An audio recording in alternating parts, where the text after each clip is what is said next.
Hello friend, welcome to Kannan info Tamil. நம்ம இன்னைக்கு என்ன டாபிக் பார்க்க போறோம் அப்படின்னா, ரெண்டு முக்கியமான டிஃபென்ஸ் அப்டேட் இந்த வீடியோல பார்க்க போறோம். மூன்றாவதா ஒரு செய்தியை பார்க்கலாம். ஆனா அது சீனாவுடைய 5th ஜெனரேஷன் ஃபைட்டர் ஜெட் விமானம் குறித்து ஒரு காமெடி செய்தி. அதனால முதல்ல ரெண்டு முக்கியமான செய்திகளை பார்க்கலாம். இந்தியா அக்னி பிரைம் மிசைல வெற்றிகரமா இரவு நேரத்துல சோதனை செஞ்சிருக்காங்க. இந்தியா இரவு நேரத்துல மிசைல் சோதனை செஞ்சிருக்கிறது நிறைய நபர்களுக்கு சந்தேகத்தை ஏற்படுத்தி இருக்கு. எதற்காக இந்தியா அக்னி பிரைம் மிசைல இரவு நேரத்துல சோதிச்சிருக்காங்க?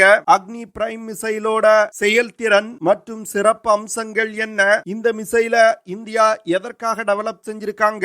இந்த மிசைல பயன்படுத்தி என்ன மாதிரியான ஆபரேஷன்களை கேரி அவுட் செய்ய இந்தியா திட்டமிட்டிருக்காங்க அப்படிங்கிறது குறித்து பார்க்கலாம். இரண்டாவது அப்டேட், அமெரிக்காவின் லாக்ஹீட் மார்டின் நிறுவனம் LRASM அப்படின்னு சொல்லக்கூடிய லாங் ரேஞ்ச் ஆன்டி ஷிப் மிசைல வெற்றிகரமா சோதனை செஞ்சிருக்காங்க. இந்த மிசைல P-8I மேரிடைம் பெட்ரோல் விமானத்துல இணைக்க இருப்பதா செய்திகள் வெளிவந்திருக்கு. இந்த LRASM மிசைல P-8I மேரிடைம் பெட்ரோல் விமானத்துல இணைப்பது ஒரு கேம் சேஞ்சர் அப்படின்னு டிஃபென்ஸ் எக்ஸ்பர்ட் சொல்றாங்க. LRASM மிசைலோட செயல்திறன் மற்றும் சிறப்பு அம்சங்கள் என்ன? எதற்காக இந்த மிசைல்கள் P-8I விமானத்துல இணைக்கப்பட உள்ளது? இதன் மூலமா இந்தியாவுக்கு கிடைக்கக்கூடிய நன்மைகள் என்ன அப்படிங்கிறது குறித்து நம்ம டீடைலா இந்த வீடியோல பார்க்கலாம். நம்ம சேனல்ல டிஃபென்ஸ் மற்றும் ஜியோபாலிட்டிக்ஸ் சம்பந்தமா தினம் ஒரு வீடியோ பப்ளிஷ் பண்ணிட்டு இருக்கோம். உங்களுக்கு நம்ம சேனல்ல பப்ளிஷ் பண்ணக்கூடிய வீடியோஸ் பிடிச்சிருந்துச்சுன்னா சேனலை சப்ஸ்கிரைப் பண்ணி சப்போர்ட் பண்ணுங்க. நீங்க பண்ற ஒவ்வொரு சப்ஸ்கிரிப்ஷனும் எனக்கு அடுத்தடுத்த வீடியோஸ் போடுறதுக்கு ஒரு மோட்டிவேஷனா இருக்கும். நேற்று அக்னி பிரைம் பாலிஸ்டிக் மிசைல வெற்றிகரமா ஒரு டிஃபென்ஸ் ஃபெசிலிட்டியில இருந்து இரவு நேரத்துல சோதனை செஞ்சிருக்காங்க. DRDO நிறுவனத்தால் டெவலப் செய்யப்பட்டிருக்க இந்த அக்னி பிரைம் மிசைல்னால 2000 கிலோமீட்டர் தூரத்துல உள்ள இலக்குகளை மிக துல்லியமா தாக்க முடியும். இந்த மிசைல ஏற்கனவே இந்தியா பல முறை சோதனை செஞ்சிருக்காங்க. நடத்தப்பட்ட அத்தனை சோதனைகள்லையும் அக்னி பிரைம் மிசைல் மிக சிறப்பா செயல்பட்டிருக்கு. அதனால இன்னும் கூடிய விரைவில் இந்திய ராணுவத்துல அக்னி பிரைம் மிசைல்கள் இணைக்கப்பட உள்ளது. இந்த மிசைல் தனித்துவம் வாய்ந்த டெக்னாலஜி கொண்டதா இருக்கு. அதனால அக்னி பிரைம் மிசைல்னால இலக்கை மிக துல்லியமா தாக்க முடியும். அக்னி பிரைம் மிசைலோட ரேஞ்ச் 1000 முதல் 2000 கிலோமீட்டர். இந்த மிசைல பிரத்யேகமா பாகிஸ்தானை மனதில் வைத்து இந்தியா டெவலப் செஞ்சிருப்பதா சொல்லப்படுது. அக்னி பிரைம் மிசைல் ஏற்கனவே இந்திய முப்படைகள்ல உள்ள பிருத்திவி, அக்னி-1, அக்னி-2 போன்ற பாலிஸ்டிக் மிசைல்களை ரீப்ளேஸ் செய்வதற்கு டெவலப் செய்யப்பட்டதா சொல்லப்பட்டு வந்தது. ஆனா தற்போது அக்னி பிரைம் மிசைல்கள் எந்த ஒரு மிசைலுக்கும் ரீப்ளேஸ்மெண்ட் கிடையாது. இந்த மிசைல்கள் ஏற்கனவே பயன்பாட்டில் உள்ள பிருத்திவி, அக்னி-1, அக்னி-2 மிசைல்களோடு இணைத்து பயன்படுத்துவதற்கு இந்தியா திட்டமிட்டிருக்காங்க. அக்னி பிரைம் மிசைல்ல அக்னி-4 மற்றும் அக்னி-5 மிசைலுக்காக டெவலப் செய்யப்பட்ட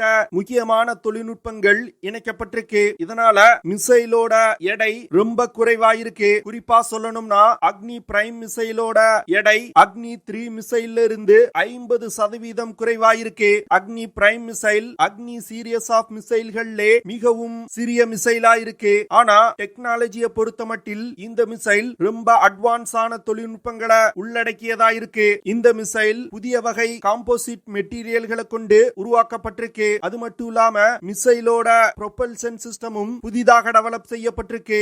அக்னி பிரைம் மிசைல டார்கெட்டை நோக்கி வழி நடத்தக்கூடிய நேவிகேஷன் சிஸ்டங்களும் பெருமளவுல மாற்றி அமைக்கப்பட்டிருக்கு. இதனால இந்த மிசைல்கள் டார்கெட்டை கண்டுபிடித்து மிக துல்லியமான தாக்குதல்களை நடத்தும். இந்த மிசைலோட இன்னொரு சிறப்பு அம்சம் என்னன்னா, இந்த மிசைல்கள் ஒரு கேனஸ்டர் சிஸ்டம் கொண்டது. கேனஸ்டர் சிஸ்டம் அப்படிங்கிறது இந்த மிசைல தயாரித்து வார்ஹெட்களை பொருத்தி சேமிச்சு வைக்க முடியும். இதனால இந்த மிசைல்களை இந்தியால ஒரு இடத்துல இருந்து இன்னொரு இடத்துக்கு மிக எளிதா நகர்த்த முடியும். அக்னி பிரைம் மிசைல இந்தியாவின் அணு ஆயுதங்களை கையாளக்கூடிய ஸ்ட்ராட்டஜிக் ஃபோர்ஸ் கமாண்ட் அமைப்பு பயன்படுத்த போறாங்க.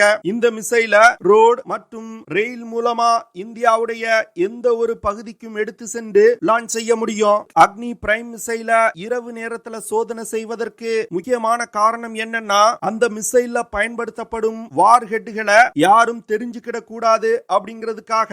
அதாவது அக்னி பிரைம் மிசைல்ல MIRV தொழில்நுட்பத்தை இந்தியா பயன்படுத்தி இருப்பதற்கு வாய்ப்பு இருக்கு. இந்த விஷயத்தை இந்தியா ரகசியமா வச்சிருப்பதற்கு திட்டமிட்டிருக்கலாம். இரவு நேரத்துல மிசைல் சோதனை நடத்தும் பொழுது தெளிவான புகைப்படங்களோ வீடியோக்களோ எடுக்க முடியாது. முடியாது. அப்போ இந்தியா என்ன விதமான வார்ஹெட்ட பயன்படுத்துறாங்க அப்படிங்கறத கண்டுபிடிக்க முடியாது. இதற்காக தான் அக்னி பிரைம் மிசைல இந்தியா இரவு நேரத்துல சோதனை செஞ்சிருக்காங்க.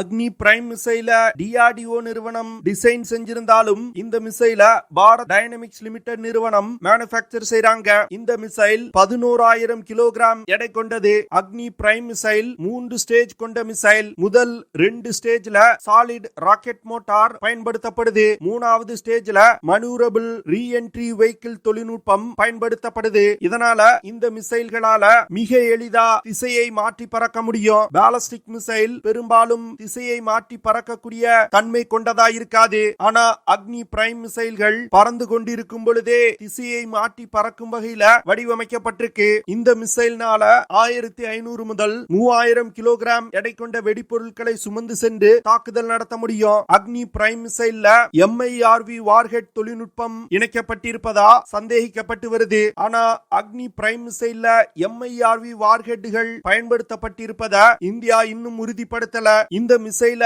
இலக்கை நோக்கி வழி நடத்துவதற்கு ring laser gyro inertial navigation system பயன்படுத்தப்படுது. இந்த மிசைலோட சிறப்பு அம்சமே மிசைலோட அக்யூரசி. அதாவது அக்னி பிரைம் மிசைல்னால டார்கெட்ல இருந்து 10 மீட்டர் சுற்றளவுக்குள் தாக்குதல் நடத்த முடியும். இது போன்ற பல சிறப்பு அம்சங்கள் அக்னி பிரைம் மிசைல்ல இருக்கு. இதன் காரணமாக தான் இந்த மிசைல ஒரு நெக்ஸ்ட் ஜெனரேஷன் மிசைல் அப்படின்னு சொல்றாங்க. இன்னும் கூடிய விரைவில் அக்னி பிரைம் மிசைல்கள் இந்திய படையில் இணைக்கப்பட்டால் இந்திய படைகளோட மிசைல் கேப்பபிலிட்டி மிகப்பெரிய அளவில் அதிகரிக்கும். இந்தியா உருவாக்கும் ராக்கெட் போர்ஸ் படையணியிலையும் அக்னி பிரைம் மிசைல்களை இணைப்பதற்கு அதிக வாய்ப்பு இருக்கு. ஆனா ராக்கெட் போர்ஸ் படையணியில கன்வென்ஷனல் வார்ஹெட்டுகள் கொண்ட மிசைல்கள் மட்டுமே பயன்படுத்தப்படும். அதனால அக்னி பிரைம் மிசைல்ல கன்வென்ஷனல் வார்ஹெட்டுகளையும் பயன்படுத்தும் வகையில சில மாற்றங்களை செய்வாங்க அப்படின்னு எதிர்பார்க்கப்படுது. இரண்டாவது அப்டேட், அமெரிக்காவின் லாக்ஹீட் மார்டின் நிறுவனம் சமீபத்துல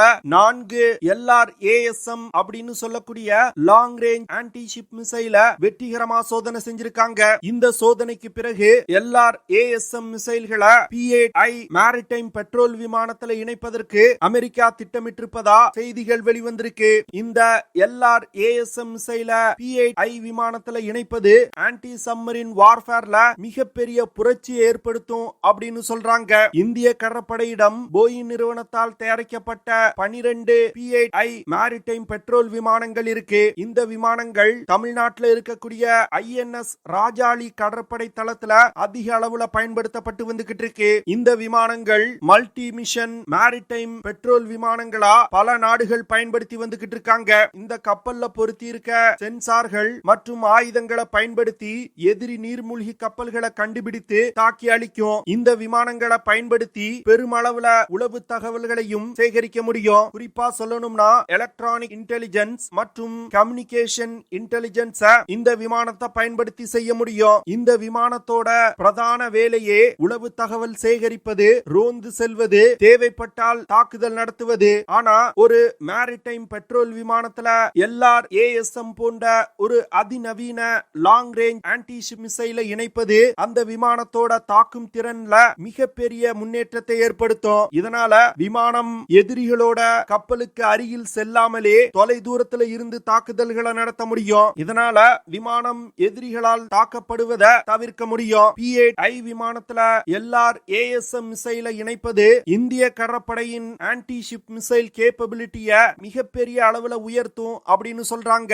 ஏன்னா இந்த மிசைல்னால 370 கிலோமீட்டர் தூரத்துல உள்ள இலக்குகளை மிக துல்லியமா தாக்க முடியும். இந்த மிசைல்கள்னால 450 கிலோகிராம் எடை கொண்ட வெடிப்பொருட்களை சுமந்து சென்று தாக்குதல் நடத்த முடியும். மிசைல இலக்கை நோக்கி வழி நடத்துவதற்கு GPS, INS அப்படின்னு சொல்லக்கூடிய இனிஷியல் நேவிகேஷன் சிஸ்டம் போன்றவை பயன்படுத்தப்பட்டிருக்கு. இந்த மிசைல்ல ஆர்டிபிஷியல் இன்டெலிஜென்ஸ் தொழில்நுட்பமும் மிகப்பெரிய அளவுல பயன்படுத்தப்பட்டிருக்கு. இந்த LRASM மிசைல P-8I விமானத்தோட இன்டர்னல் வெப்பன் பே சிஸ்டத்துல இருந்து பயன்படுத்த முடியும். இல்லனா விமானத்தோட ரெக்கைக்கு அடியில் பொருத்தியும் பயன்படுத்த முடியும். இந்த மிசைலை இயக்குறதுக்கு Williams F107WR-105 turbo fan engine பயன்படுத்தப்பட்டிருக்கு. இந்த மிசைல்கள் Rockwell B-1 bombers, FA-18 super hornet, F-35 lightning போன்ற பல விமானங்கள்ல இணைக்கப்பட்டிருக்கு. LRASM மிசைல் போன்ற ஒரு ஒரு long range anti ship missile P-8I விமானத்துல இணைக்கப்படுவது அந்த விமானத்தை இன்னொரு பரிமாணத்திற்கு எடுத்து செல்லும். ஏன்னா இந்த விமானங்கள் பிரத்யேகமா உளவு தகவல் சேகரிப்பது, ரெக்கானசன், ரோந்து செல்வது போன்ற ஆபரேஷன்களுக்காகவே உருவாக்கப்பட்டது. அதுல ஒரு long range anti ship missile இணைக்கப்படும் பொழுது விமானம் மற்றொரு பரிமாணத்தை எடுக்குது. ஏன்னா இந்த P-8I விமானங்கள் அதிநவீன தொழில்நுட்பம் கொண்ட விமானம். இந்த விமானத்தினால அதிகபட்சமா 8300 கிலோமீட்டர் தூரம் வரைக்கும் டிராவல் செய்ய முடியும். இந்த விமானத்தினால 907 கிலோமீட்டர் பெர் ஹார் வேகத்துல பறக்க முடியும். P-8I விமானத்தினால அதிகபட்சமா 41,000 அடி உயரத்துல பறக்க முடியும். இந்த விமானத்துல ஆயுதங்களை எடுத்து செல்வதற்கு 11 ஹார்ட் பாயிண்ட்ஸ் கொடுக்கப்பட்டிருக்கு. இது போன்ற பல சிறப்பு அம்சங்கள் கொண்ட விமானத்துல LRASM மிசைல் போன்ற ஒரு அதிநவீன மிசைல் இணைக்கப்படுவது ஒரு கேம் சேஞ்சர் அப்படின்னு டிஃபென்ஸ் எக்ஸ்பர்ட் சொல்றாங்க. மூன்றாவதா அந்த காமெடி செய்திக்கு போகலாம். அதாவது சீனா J-35 அப்படிங்கிற ஒரு 5th ஜெனரேஷன் ஃபைட்டர் ஜெட் விமானத்தை டெவலப் செய்து வந்து கொண்டிருப்பதா சொல்லி வந்தாங்க. இந்த விமானம் ஸ்டெல்த் தொழில்நுட்பம் கொண்ட ஒரு அதிநவீன விமானம் அப்படின்னு சீனா இதுவரைக்கும் சொல்லி வந்தாங்க.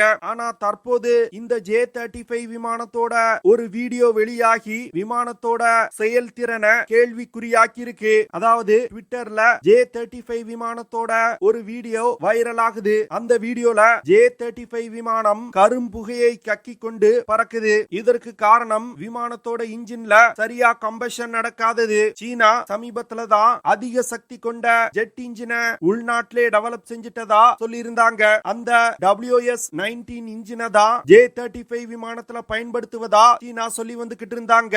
இந்த இன்ஜின் ஏற்கனவே சீனா உருவாக்கிய WS-13 இன்ஜினோட ஒரு இம்ப்ரூவ்மெண்ட். இந்த WS-13 ரஷ்யாவின் RD-93 டர்போ ஃபேன் இன்ஜினை பார்த்து காப்பி அடிக்கப்பட்டது. இப்போ இந்த இன்ஜின்ல இருந்துதான் கரும்புகை வருது. இப்படி கரும்புகையை கக்கி கொண்டு ஒரு விமானம் பறந்துச்சுன்னா அந்த விமானம் எங்க பறக்குது அப்படிங்கறத மிக எளிதா எதிரிகள் கண்டுபிடிப்பாங்க. அது மட்டும் இல்லாம சீனா J-35 விமானத்தை ஒரு ஸ்டெல்த் தொழில்நுட்பம் கொண்ட 5th ஜெனரேஷன் ஃபைட்டர் ஜெட் விமானம்னு சொல்றாங்க. இப்படி கரும்புகையை கக்கி கொண்டு J-35 விமானம் பறந்துச்சுன்னா விமானத்தோட ஸ்டெல்த் திறன் மிகப்பெரிய கேள்விக்குறியாகும். எதிரிகளால் இந்த விமானத்தை மிக எளிதா கண்டுபிடித்து தாக்கி அளிக்க முடியும். இப்படி ஒரு தொழில்நுட்பத்தை வச்சுட்டு தான் சீனா நாங்க ஒரு 5th ஜெனரேஷன் ஃபைட்டர் ஜெட் விமானத்தை டெவலப் செஞ்சிட்டோம் அப்படின்னு தம்பட்டம் அடிச்சு வந்துகிட்டு இருக்காங்க.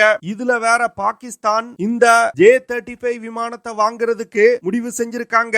அதாவது ஒரு முட்டாள் தயாரிக்கக்கூடிய ஒரு விமானத்தை வாங்குவான். அத பாகிஸ்தான் ரொம்ப கரெக்டா செய்றாங்க. ஓகே ஃப்ரெண்ட்ஸ், நம்ம வீடியோவோட நிறைவு பகுதிக்கு வந்துட்டோம். இதெல்லாம் தான் நான் உங்ககிட்ட ஷேர் பண்ணணும் அப்படின்னு நினைச்ச விஷயங்கள். ஐ ஹோப் நான் ஷேர் பண்ண விஷயங்கள் உங்களுக்கு பிடிச்சிருக்கும்னு நினைக்கிறேன். அப்படி பிடிச்சிருந்துச்சுன்னா ஷேர் பண்ணுங்க, லைக் பண்ணுங்க, கமெண்ட் பண்ணுங்க. மறக்காம நம்ம சேனலுக்கு சப்ஸ்கிரைப் பண்ணுங்க.